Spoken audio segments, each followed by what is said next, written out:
따라서 우상의 제물에 대하여 오늘부터 고린도전서 8장에는 13절까지 우상의 제물에 관하여 동그라미가 하나밖에 없습니다. 그러니까 13절까지 내용이 그냥 한 개의 내용입니다. 단락이 나눠져 있지 않고 그냥 하나의 내용, 우상의 제물에 관하여 다루고 있는 말씀이다. 편의상 세 번에 나눠서 그 말씀이 기니까 세 번에 나눠서 설교를 할까 이런 생각입니다. 한 번에 해도 됩니다. 왜냐하면 주제도 하나고 내용도 하나고 장절도 13절밖에 안 돼서 한꺼번에 읽고 한꺼번에 할 수도 있겠습니다만은 조금 나누어서 세부적으로 설교하려고 나눈 거지 그 이상도 그 이하도 아닙니다. 제목은 우상의 제물에 관하여. 우상의 제물이라고 하는 것은 우상에게 바쳐졌던 제물을 어떻게 해야 되나, 버려야 되나, 먹지 말아야 되나, 또 어떻게 해야 되나 등등등 문제가 발생돼서 시장에 나오는 그 고기 중에 우상의 제물이 1등급이에요. 좋아요. 그러니까 가장 좋은 제물을 바쳤다가 다 버리기 아까우니까 어떻게 유통이 되는데 이게 이렇게 좋은 고기가 이게 우상의 제물 아니야. 이거 어떻게 해야 돼? 그래서 궁금해가지고 사도 바울에게 물어봤던 질문입니다. 우상의 제물에 대해서 어떻게 해야 되냐? 우리가 다 지식이 있는 줄 아나니. 우상의 제물에 대해서도 고린도 교인들이 말하기를 안다고 얘기하는 겁니다. 안다고. 아는 척하는 거예요. 오늘 우리가 안다고 하는 거가 얼마나 보면 무식하면서도 이게 안다고 얘기할 때가 있습니다. 그리고 아주 자신만만하게 아는 것처럼 얘기하는데 다 아는 것도 아니면서. 그래도 얘기할 때 자신 있게 얘기를 해야 되겠죠. 자신 없게 얘기해가지고 사람들한테 어필이 안 되니까 사람들이 막 서로 격렬하게 논쟁을 벌이는 거는 서로 안다고 생각하고 서로 자기 것에 대한 확신이 강할 때 잠깐 내 말 좀 들어봐 그러고 톤을 높여가면서 다 아는 것처럼 이야기하는 그런 이야기를 이렇게 하게 되는데 고린도 교인들도 지금 그런 문제에 빠진 겁니다. 우상의 제물에 대해서 아는 척하고 있는 겁니다. 바울처럼 아는 것도 아니면서 아는 거. 그래서 물어본 겁니다. 물어본 거는 잘한 것 같아요. 안 물어봤으면 그럼 고린도서에다 이런 거 안 썼죠.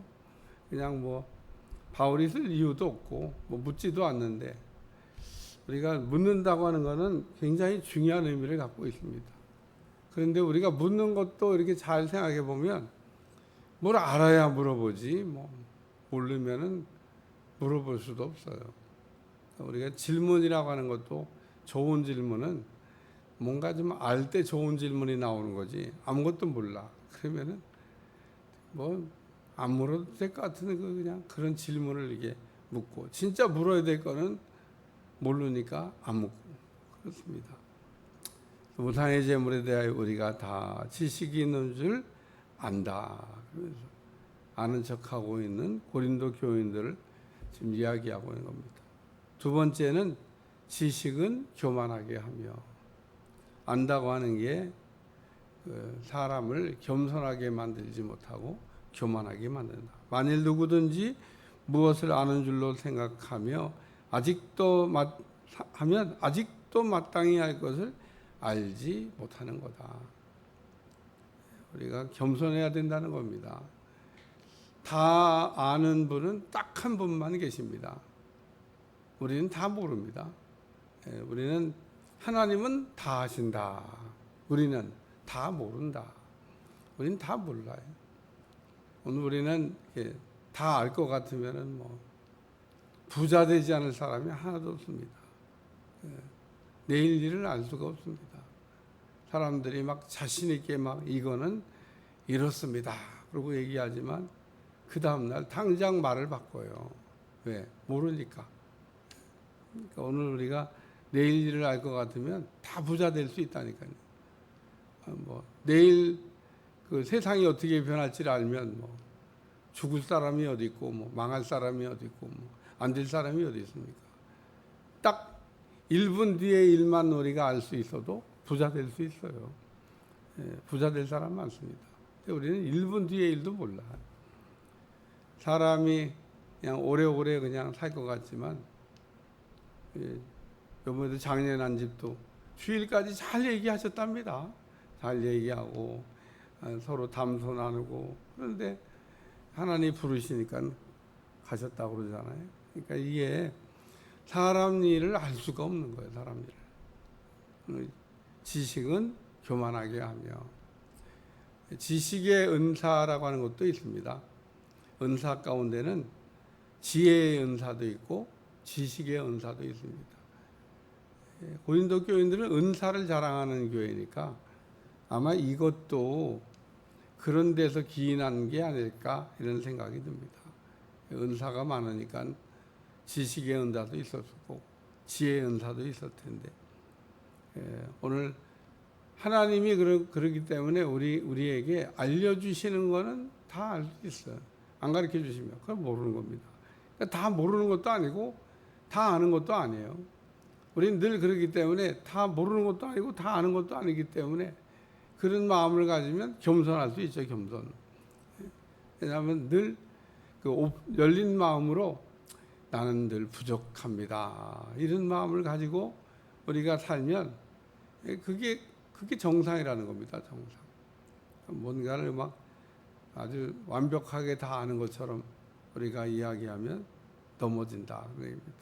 교만한 사람은 반드시 넘어지게 되어 있습니다.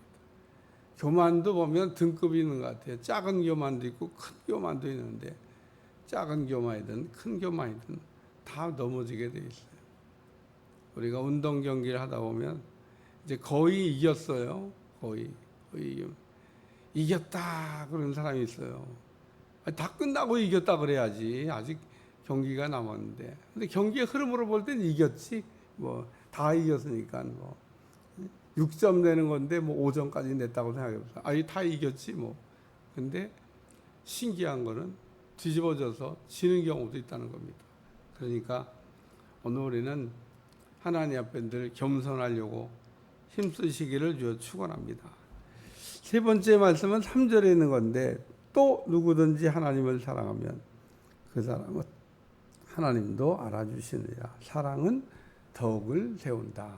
그래서 우리가 그 사랑하는 사람은 상대방을 이렇게 무너뜨리는 게 아니고 이렇게 세우는 일을 한다.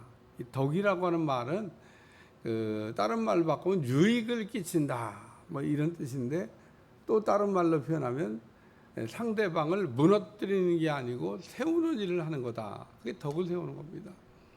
우리가 이게 좀 덕이 있어야지 상대방을 그냥 짓밟아서 무너뜨리는 게 아니라 그냥 뭐 다 쓰러져 가는 사람도 참 이렇게 힘을 북돋아서 일으켜 세우는 게 덕이다.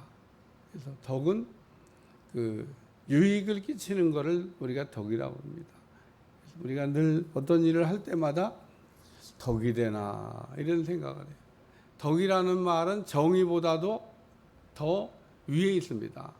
우리는 막 정의라는 이름 앞에 막 모든 것을 막 정리해 나가려고 그러는데 정의보다 위에 있는 게 덕이라는 거예요. 옳고 그름보다 더 위에 있는 게 덕이라는 겁니다. 오늘 우리가 옳고 그름 분별하는 거 뭐 그 굉장히 중요하죠. 이거는 뭐 틀린 건데 틀린 것보다 위에 있는 게 덕이라니까요. 옳은 것보다 위에 있는 게 덕이라니까요. 그러니까 우리가 옳고 그름을 얘기하면 옳은 것도 있고 틀린 것도 있겠습니다만은 그러나 우리가 옳은 거를 얘기할 때 덕이 되냐 그럴 때 덕이 안 되는 경우도 있어요. 그러니까 맞는 얘기를 하는데 맞는 얘기가 덕이 돼야 되는데 덕이 될 수도 있고 안 될 수도 있습니다. 그러니까 사람들이 가끔 막 옳은 건데 정의인데 맞는 건데 막 이런 얘기를 이렇게 해요. 얘기 들어보면 뭐 맞는 얘기고 옳은 얘기고 뭐 틀린 얘기 없습니다. 근데 그게 덕이 되냐? 이 물어보면 덕이 안 될 수도 있어요.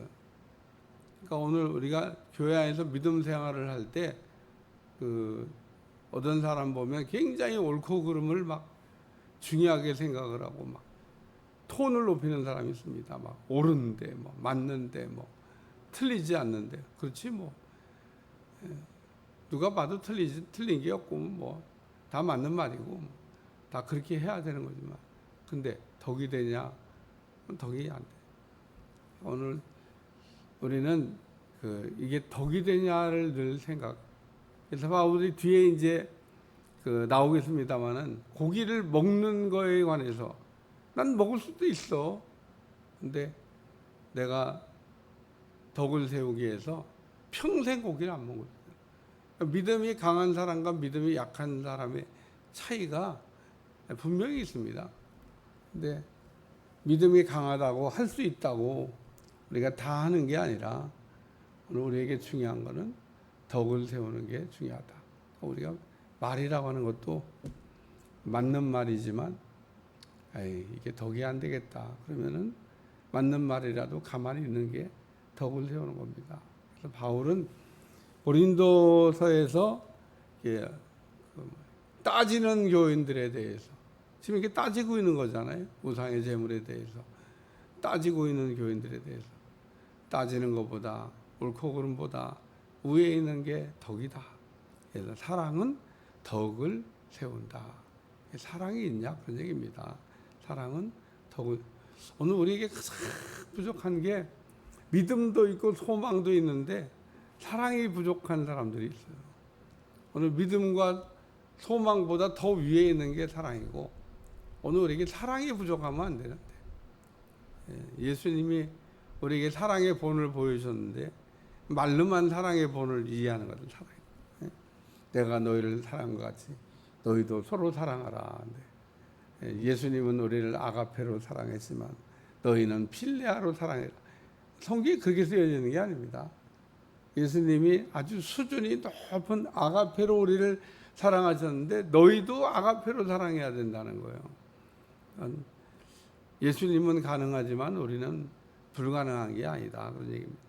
그래서 우상의 제물에 관하여 아는 척하고 있는 고린도 교인들에게 안다고 하는 게 제대로 알면 겸손해지는데 제대로 몰라서 교만하고 우리가 안다고 하는 것 내세우는 것보다 더 중요한 거는 덕을 세우는 거다. 그런 얘기를 이렇게 이야기하면서 우상의 제물에 대하여 어떻게 우리가 처신해야 될지에 대해서 가르쳐주고 있는 아주 귀중한 말씀이다. 이렇게 생각합니다. 그래서 우상의 제물에 관하여 오늘은 서론 같은 이야기를 좀 한 겁니다. 서론. 내일서부터 이제 본론적인 이야기를 다루면서 은혜 받도록 그렇게 하겠습니다. 기도하겠습니다. 하나님 오늘도 고린도 교인들이 궁금했던 우상의 제물에 관하여 어떻게 해야 될 것인가 바울이 주신 답인데 오늘 우리가 늘 신앙에 여러 가지 문제가 부딪히고 있습니다. 문제 앞에서 해결을 잘하는 종들이 되게 하여 주옵소서. 예수님의 이름으로 간절히 기도하옵나이다. 아멘.